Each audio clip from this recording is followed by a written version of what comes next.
এবার এশিয়ার আরও এক দেশে জেনজি বিক্ষোভ শুরু হয়েছে। এ যেন এশিয়ার দেশগুলোর উপর জেনজি ঝড়। একের পর এক এই ঘটনা অন্য সব দেশকেই ভয়ের মধ্যে ফেলে দিয়েছে। এশিয়ার বিভিন্ন দেশে তরুণ প্রজন্মের আন্দোলন যেভাবে রাজনীতির চিত্র পাল্টে দিচ্ছে, তার ঢেউ এবার পৌঁছেছে পূর্ব তিমুরে। দেশটির রাজধানী দিল্লির রাস্তায় নেমে এসেছে হাজার হাজার তরুণ, যারা মূলত বিশ্ববিদ্যালয়ের শিক্ষার্থী। এমপিদের জন্য বিলাসবহুল গাড়ি কেনার সিদ্ধান্তের বিরুদ্ধে শুরু হওয়া এই বিক্ষোভ এখন রূপ নিয়েছে এক অগ্নিগর্ভ পরিস্থিতিতে।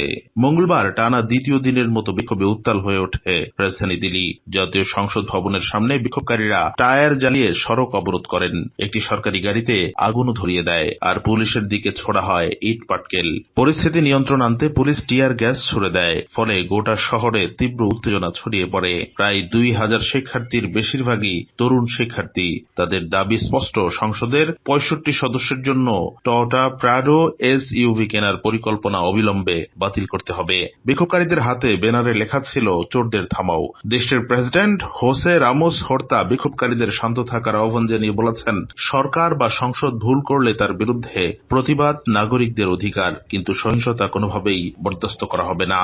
2002 সালে ইন্দোনেশিয়ার কাছ থেকে স্বাধীনতা পাওয়া পূর্ব তিমুর এখনও দক্ষিণ পূর্ব এশিয়ার অন্যতম দরিদ্র দেশ। তেল নির্ভর অর্থনীতির দেশটিতে বেকারত্ব, অপুষ্টি ও বৈষম্য প্রকট সমস্যা হিসেবে রয়ে গেছে। এমন বাস্তবতায় এমপিদের জন্য বিলাসবহুল গাড়ি কেনার পরিকল্পনা সাধারণ মানুষদের কাছে অযৌক্তিক বিলাসিতা হিসেবেই দেখা দিয়েছে। বিশ্লেষকরা বলছেন, এই আন্দোলন শুধু গাড়ি কেনার বিরুদ্ধে নয়, বরং রাজনৈতিক নেতাদের বিলাসী জীবনযাপন ও তরুণদের দীর্ঘদিনের হতাশারই বহিঃপ্রকাশ।